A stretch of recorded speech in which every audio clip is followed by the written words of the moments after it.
3, 2, 1. Einmal. Balkans Calling. Voices from the region. So, hello everyone and welcome to the Balkans Calling podcast, Voices from the Region. I'm Katalin Kosa and I'm student assistant to the project.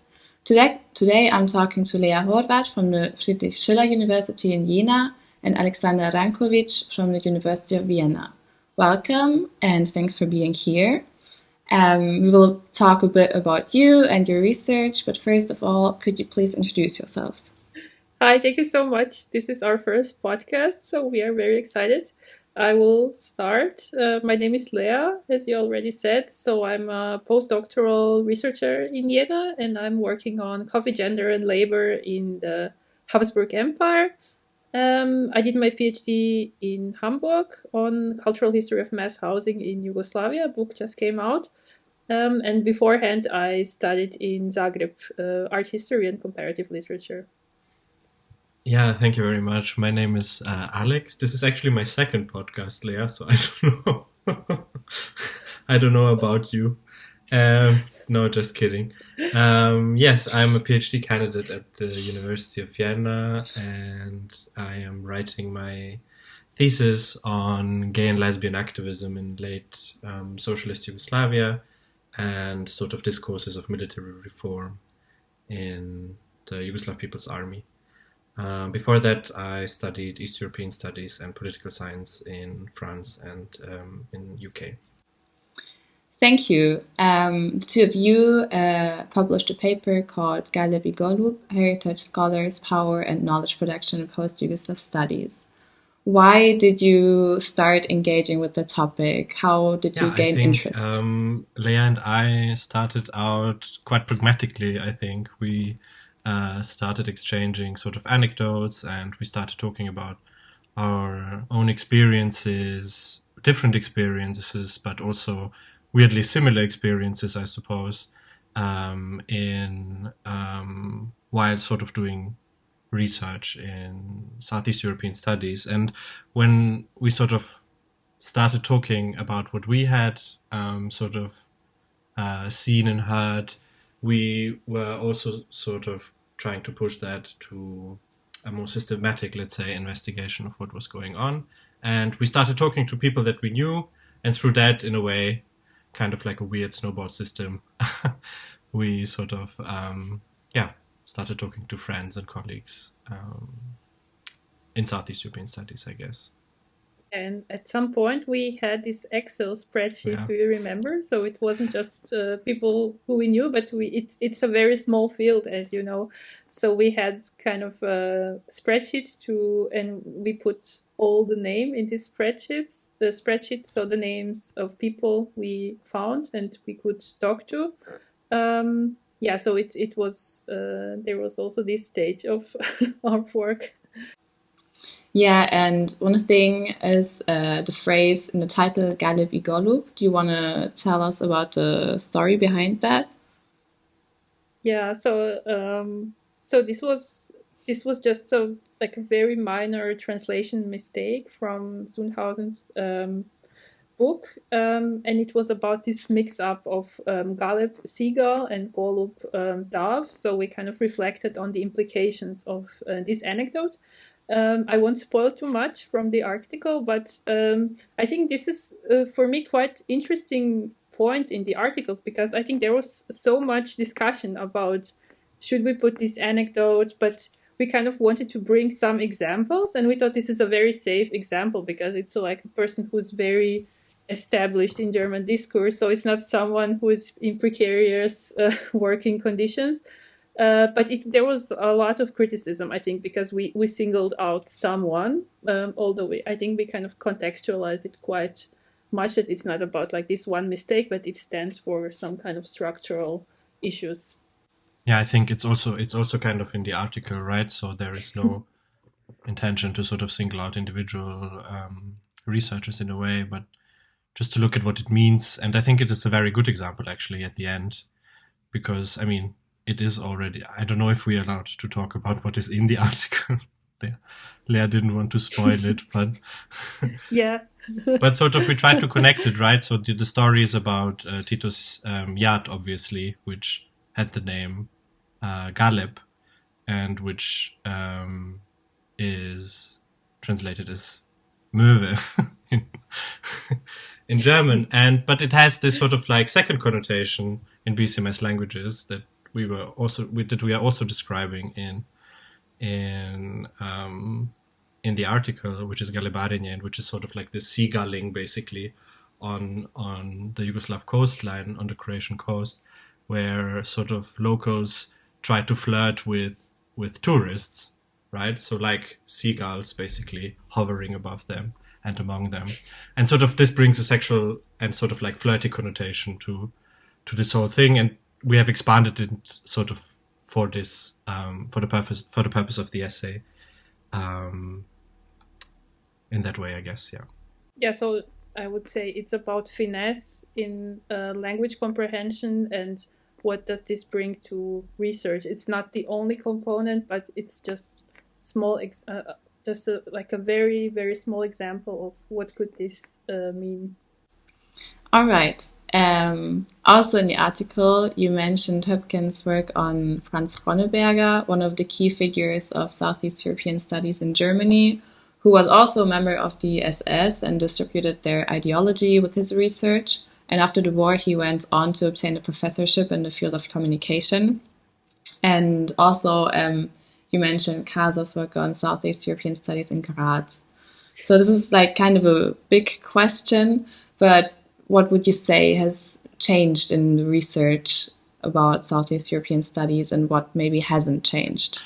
Yeah, I mean, as for me, I don't know if I sort of have a global answer to the question. And if we speak about, as we have quoted in the article, academia in the global north, and Southeastern Europe as sort of the area that people are interested in and that people are trying to research, I think that a lot since the 30s, a lot has changed, obviously politically, but also in the way that sort of science and area studies have developed. But maybe the question sort of then has to be, why is Southeastern Europe as a research area relevant in Germany? And why should it be relevant, maybe? And if the answers obviously are only because there are national and political interests and economic interests, and not interested in the sort of lived realities of people in the region, but also beyond the region, then I think that something is not quite right in that way. Yeah, so we kind of focused on German-speaking academia, but so I think we also have this problem that's kind of connected to the structure of German academia, is that you have, as one of my colleagues put it, a kind of strange mix of capitalism and feudalism in it's not just Southeast European studies, but it's like how this academic work is structured, so that you have this very strong personal dependency. So this is where maybe this point comes in, that we did not pick up Sundhausen just, I don't know, like out of malice, but because he is influential figure in or was in the field.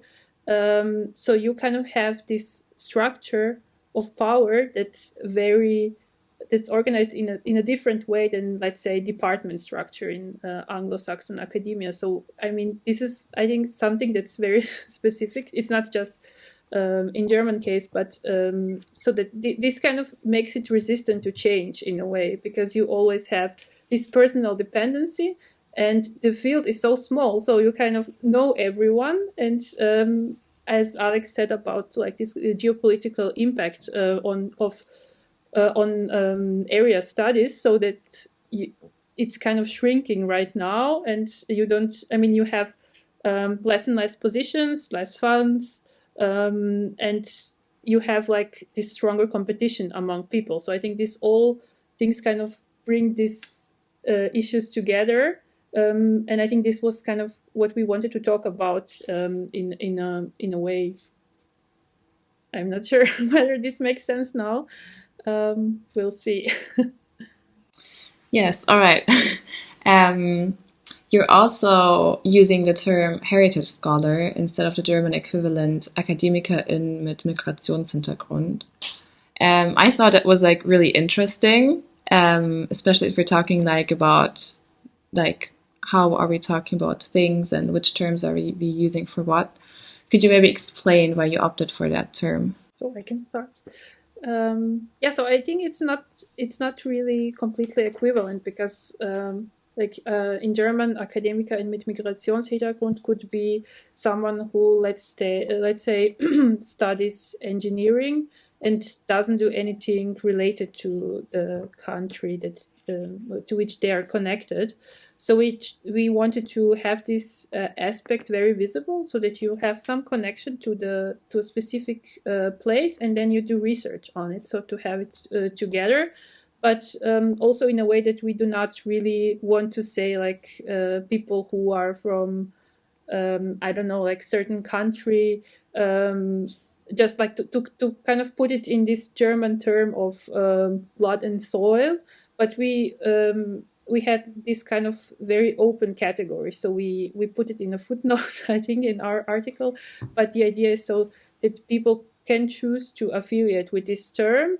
For example, if someone lives in let's say Croatia for a longer time, so they kind of have this experience of air quality, I don't know, schools, different infrastructure there. So they could kind of also associate with this term. So it's not just, I don't know, on ethnical basis or something like this. So it kind of goes beyond this nationalist container. So I think it opens kind of different discussion. And I think what was very important for me, this whole process, that some people thanked us for this term because they kind of recognized what we are talking about, but there was no term for this before in a way. Or I mean, I don't want to say we invented this term. Some people were also quite unsure what this is supposed to mean. So I think it's not like something that's because it can be something that's connected to, I don't know, like studying cultural heritage or something like this. So I think this was some association that some people had, but this importance of having this term, however imperfect it might be, to kind of start talking about the issues we are talking about. And there, as Alex said, like it's on the level of a system, so it's not just individual issues. Yeah, I think Lea has explained it perfectly, so I don't have to add anything. Okay, great.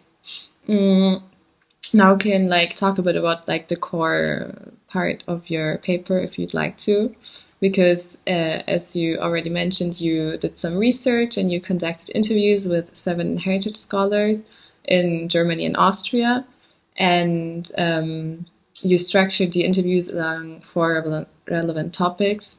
So 1, language and speaking; 2, circulation of academic knowledge; 3, self-positioning in Southeast European studies; and 4, relationship with heritage communities. What did you find as results? We sort of think about self-positioning in Southeast European studies in a way. When we were speaking to sort of our interviewees, I think the most important point in a way was that people developed a very pragmatic relationship to self-positioning in a way. And sort of there is this connection between what do you experience in a way and how is this experience structured by sort of the institutional setting within which you sort of move, and which is sort of where you also constantly negotiate your relationship within that sort of structure. And so they accommodate their own research interests in a way, sort of to these larger discourses that that would govern academia and the global north, as we sort of write in the paper. And then this leads to the question, when do people actually advocate for self-reflexivity? So is it only in moments when it best sort of suits them? Or what is the point here? And then I think we also discuss this open letter for the African Studies Review, which breaks it down to the question sort of that, why is this sort of inflationary use of self-reflexivity happening at the same time as the relevance of looking or sort of cooperating with people from the region, let's say, is diminishing. So if there is no real connection on the ground, what sort of practice is this self-reflexivity here? And I mean, the example that we take from the African Review, I think African Studies Review is the name, exemplifies this. No, so if we advocate for self-reflexivity, are we putting even more emphasis on sort of like a self-referential center and take up the space which is there to sort of, again, only focus on sort of one side of the story? And we were trying to push it, I guess, to include more of these perspectives that usually remain either sort of peripheral or only relevant if they are sort of part of this process of empirical mining, right? So of knowledge extraction in a way. Yeah, maybe this about self-positioning, I guess. I don't know, do you want to add something?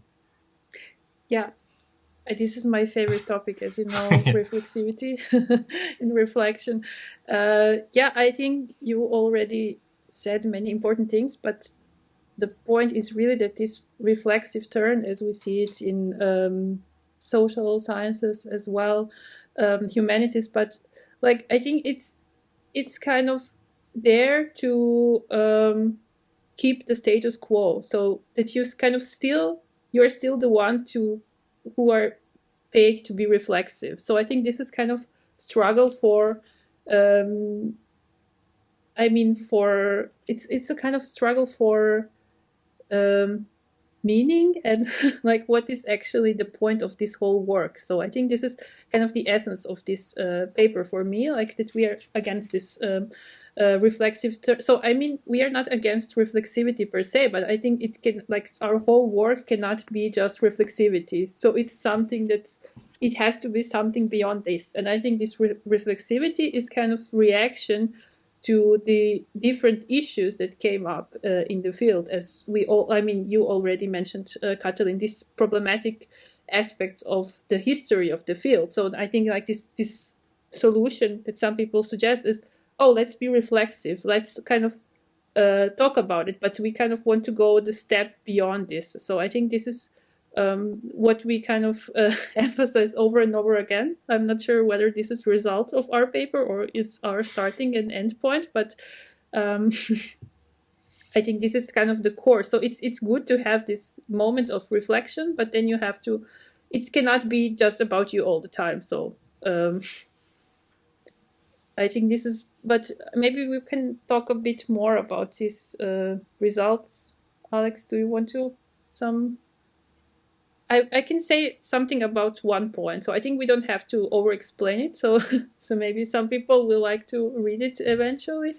But I mean, we started with this idea of like kind of identifying issues we want to talk about and to have other people's experiences. Because, so as Alex said, we started by kind of collecting anecdotes. So it was more, kind of personal experiences, and then you are trying to make sense of them. But we wanted to check whether how do other people think about this? So is it sometimes it's just something maybe in your head? Is it like, you want to see how other people see this? So, and we kind of identified these core topics that we are interested in. So I won't go into detail about each of them, but maybe I'll say a word or two about the language. So I think this is quite interesting aspect, because we saw like language is one of the main assets of most heritage scholars. So because you are native speaker or almost native speaker, but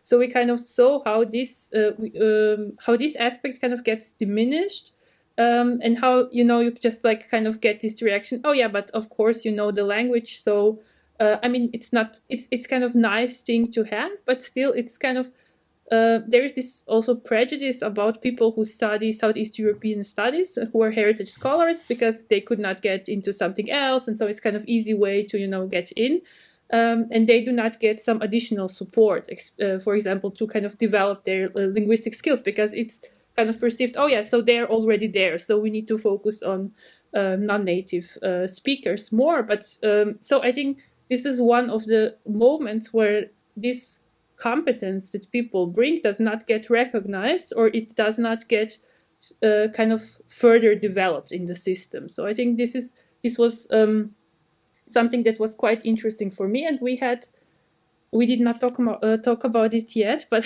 so we had kind of this different. We talked loosely about these two categories of first generation and second generation, like people who whose first language is German, and who were mostly born and grew up in Germany or Austria. And then we had like people who moved later. So there were some differences when it comes to language. I mean, to different issues that people bring with them. But so this kind of, I think, so it was really visible how something that you could like in the beginning say it's obviously an advantage gets lost in the process of going through the field of Southeast European studies in German academia.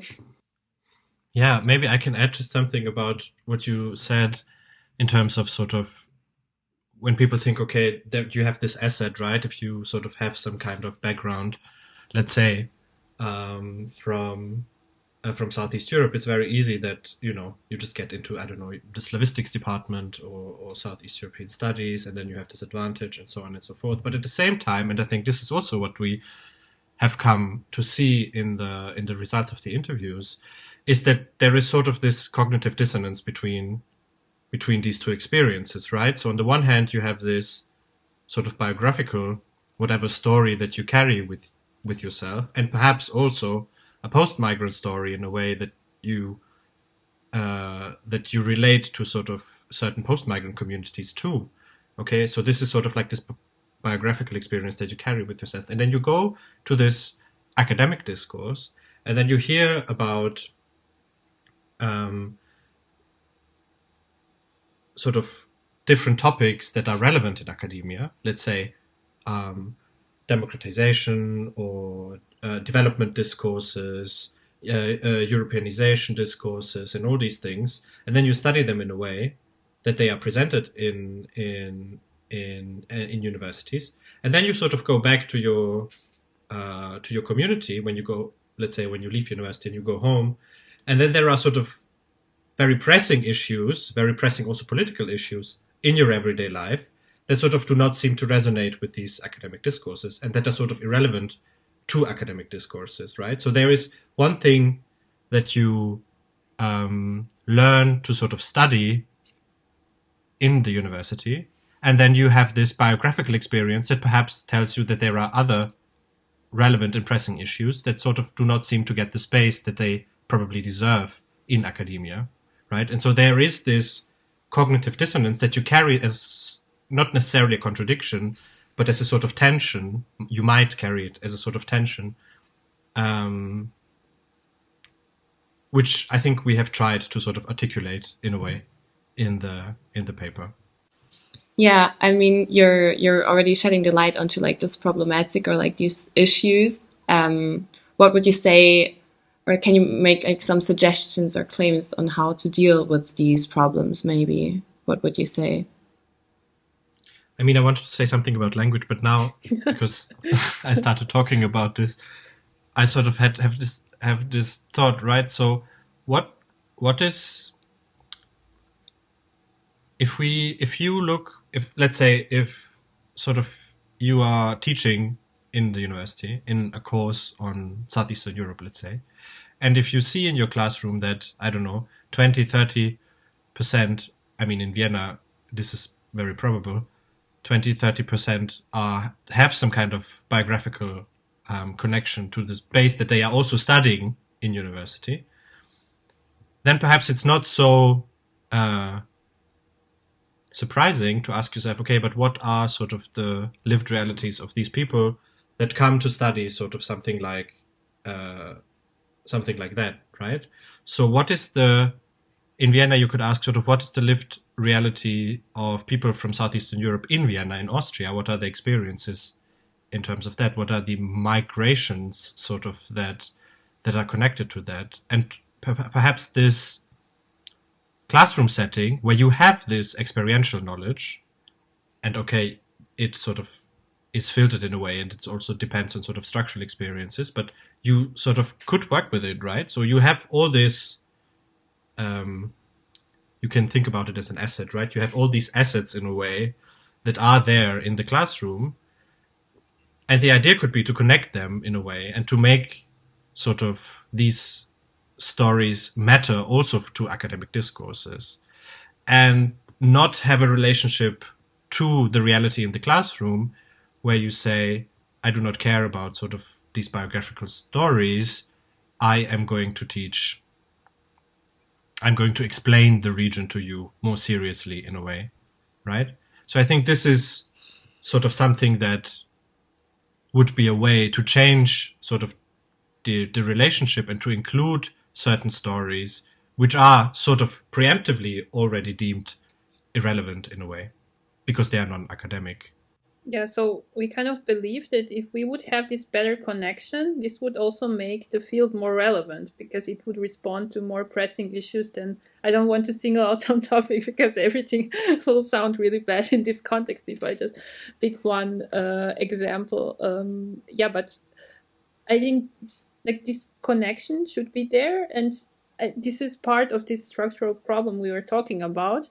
So it's not always like this, but you have this body of students that's quite diverse, and then you have like the further you go on the like ladder of hierarchy, it's more like this. It's not always old white men, but in a way it resembles this structure, and so this connection is the problem, and that's why we also wanted to talk to people who are kind of junior scholars, so PhD students and postdocs. So they don't have they kind of have people who have precarious employment, but who still have kind of sometimes more connection to the community and to see what they think about it. So we kind of try to offer some solutions in the end of the article. I think some were like very simple and naive, some were like change the system. So I mean, you can pick one between having a language tandem and change the system. But so it was a kind of scope. But I think what for me it boils down to the importance of a sense of ethical obligation when you do this kind of research, and it's not just about like some forms that you have to fill out at the university to do some like to conduct research ethically, but it's about this sense of giving something back to the community you research, and the sense of like we were quite inspired by different affirmative actions that were emerging in the US when it comes to Black communities. So I don't think we should so that this parallel is absolute, and there are many differences, but this idea of making something for the community to build some infrastructure, I mean, in a sense of events, places to meet, the importance, like this combination, this connection between the topics that you learn about at university and like this everyday life. I think this is kind of the core of our claims. And I mean, all the time we are now talking sort of about this intra-perspective, right, at the universities, but also there is this external relationship as well, right? So you could say, and we are sort of speaking about that in the article, that perhaps it's also relevant to sort of see what is happening academically in the region that you're interested in, right? So maybe are you part of sort of an academic discourse there? Do you reference things that are going on in academia? Is there sort of like this relationship, sort of this equal relationship in terms of who am I citing, who am I reading, in which discourse do I want to engage in actually? Am I sort of only looking at academic discourses in the global north, or am I also interested sort of in more on the ground sort of discourses in the region that I'm interested in? Can I participate in them? Do I want to participate in them? Why and why not? So sort of there is also this external relationship, which I think is equally relevant when we speak about possible solutions. Yeah, all right. I mean, we talked about it already a little bit when we were talking about Sundhausen, but what have like the reactions been from your colleagues? How was your paper received? And maybe it would also be interesting what were like the reactions of the scholars that you were talking with, like that you interviewed. I can start maybe.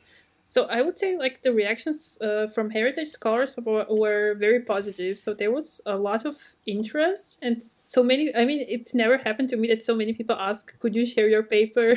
So even like people who are not, who maybe I wouldn't expect from them this interest. And I think also people who we interviewed, so we always checked with them, is it okay? So we anonymized some parts. And so I think we had quite really great feedback, and what really makes me happy is that I saw this term heritage scholars is kind of starting to have its own life, so people are using it in other contexts. So I think it has it's reached something that we wanted to reach. And I would say like there was also interesting reaction by non-heritage scholars. I think like many of them were kind of in general supportive of this idea, but then when it comes to pinpointing specific aspects of let's say like these structural inequalities, they're very resistant to this idea. So they're kind of trying to I don't know, I would say like diminish some of our arguments, but on like this theoretical level, they're supportive. So, but we had few examples who were really supportive, I would say generally, but there were not too many. So I think this is interesting when you take into account this whole reflexive boom, so that there wasn't really a wish to discuss this with us deeper. So I didn't sense it so far with most people. There are some exceptions, I would say. I mean, I have, I guess, similar experiences as Leah. People were very interested. My personal impression is that feedback was overwhelmingly positive.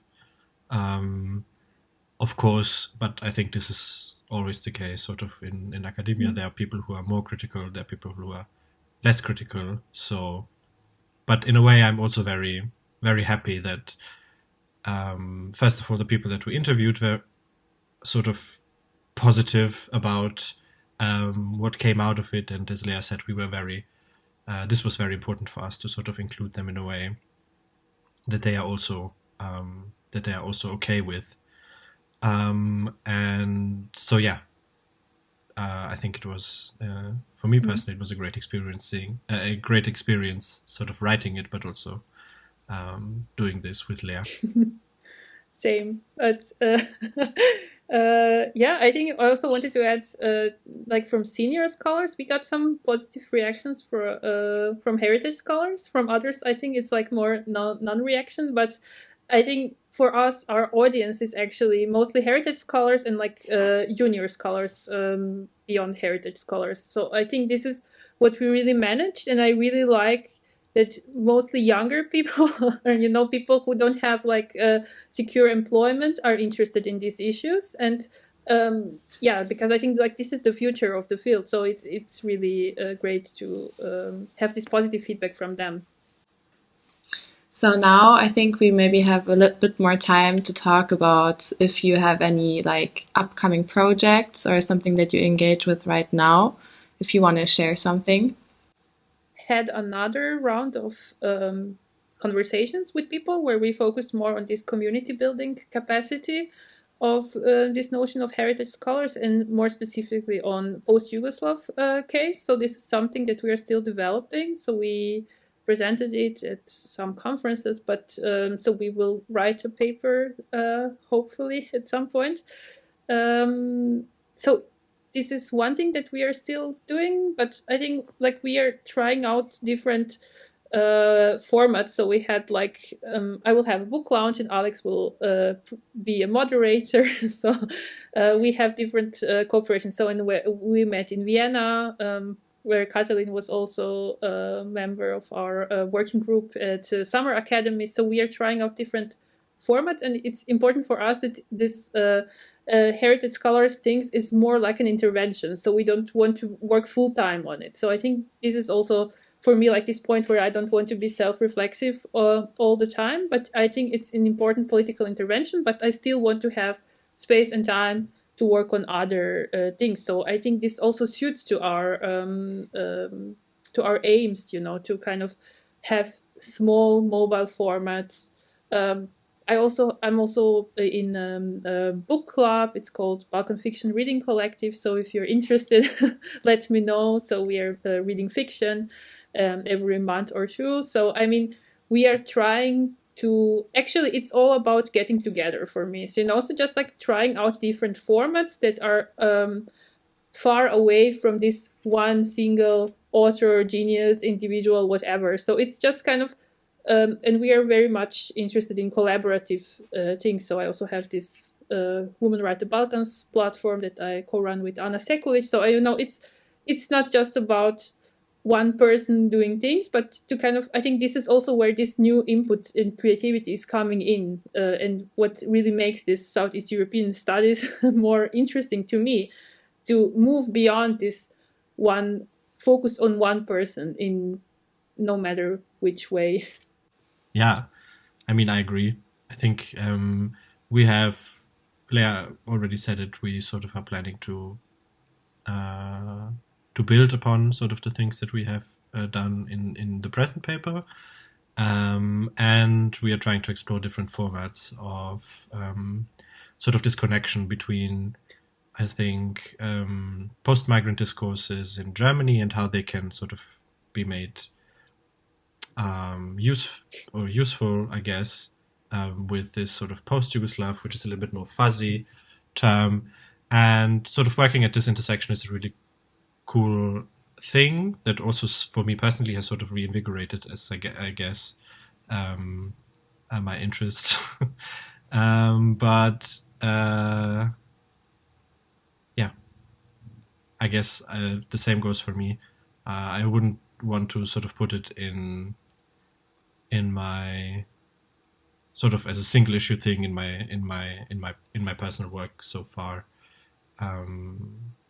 It's collaborative and it's very broad, and I think it can only work like that and not as sort of like a single massive project. Okay, all right. Then Alex and Lea, thank you very much for being here and for these interesting insights. Thank you so for much. the invitation and for the possibility to talk about it.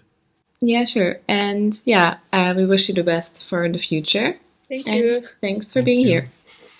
This week we recommend episode 0 from the Bala Bala Balkan podcast with some interesting literature tips.